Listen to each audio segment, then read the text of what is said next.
So Ron DeSantis the other day debated Gavin Newsom. I watched it with Crystal, and we did a little video covering it. And I actually had a very funny takeaway from it. Even though I hate both of these guys and their standard corrupt politicians, albeit in different ways, they're not exactly the same, but they're both very, very unlikable. My takeaway watching that debate was like, wow, I kind of wish this was what 2024 was. Because there seems to be an extra level of, I don't know what the right word for it is,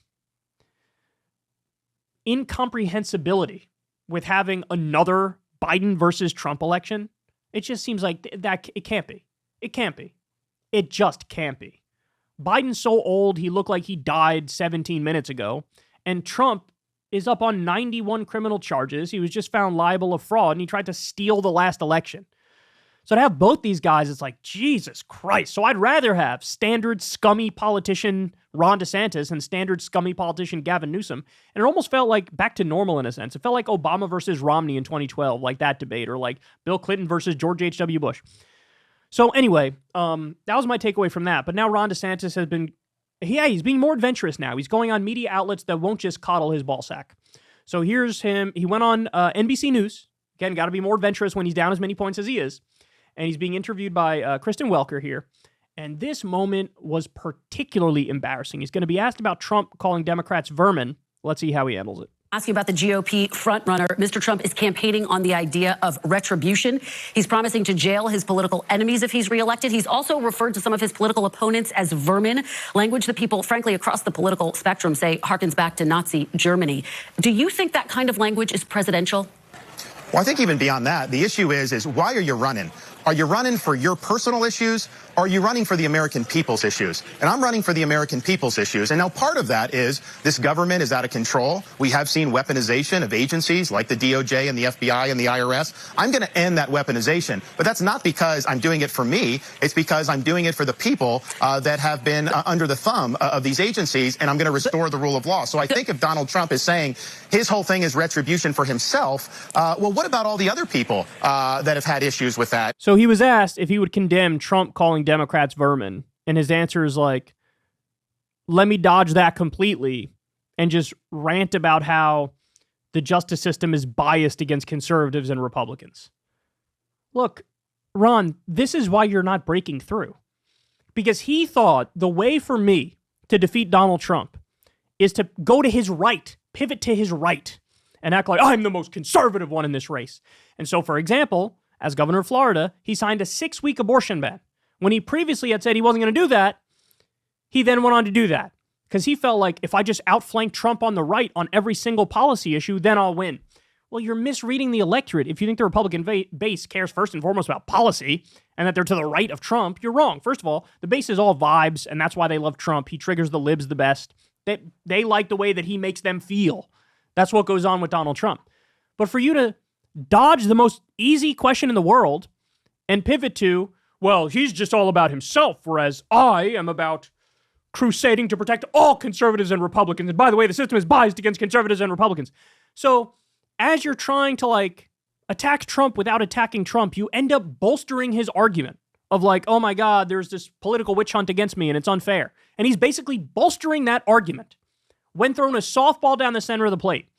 Oh my God. People he's going to be standing up with. So I don't think you can say it's about your enemies. I think you got to say it's about the American people's future. And the goal is to end weaponization, period, and to have a single standard of justice employed, not to basically do what we don't like is being done now, just in a different direction. Governor, as you know, DOJ officials would reject the idea that it has been weaponized. But let me ask you about my original question, the use of the word vermin. Kristen, are you comfortable with that term? But are you comfortable with that term, Governor? Let me just say on the DOJ, well, first of all, I'm responsible for what I say, and I say things differently. But on the DOJ, he can't bring himself to say, yeah, you probably shouldn't call your political opponents vermin.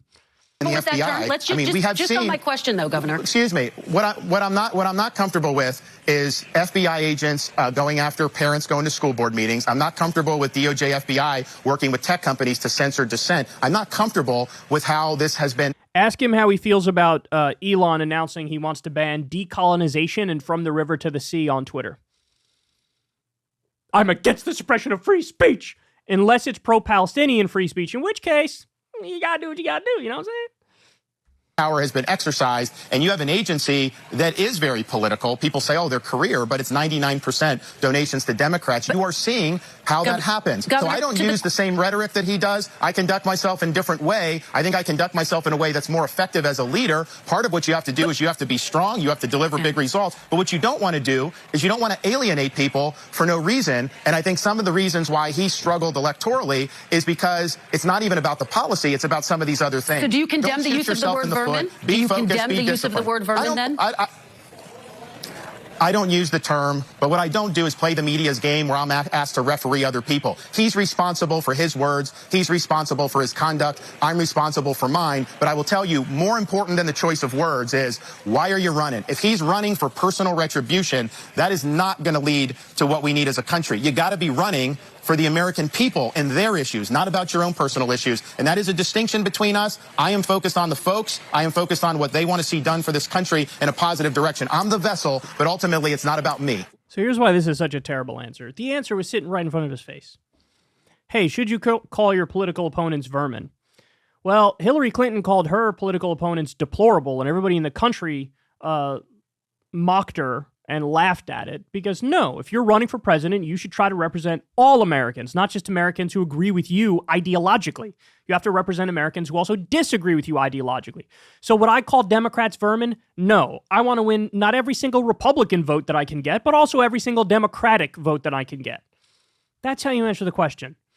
But look, again, the problem is he doesn't have a moderate bone in his body, and he has calculated the way for me to win is to go to the right of Trump on everything. So when a softball is thrown down the center of the plate, hey, should you call your political opponents vermin? He can't just say, no, that's stupid. I want to get people's votes, including Democrats. I want Republicans to vote for me. I want Democrats to vote. I'm not going to call them vermin. I'm not going to disrespect 50% of the frickin' country. He can't do it.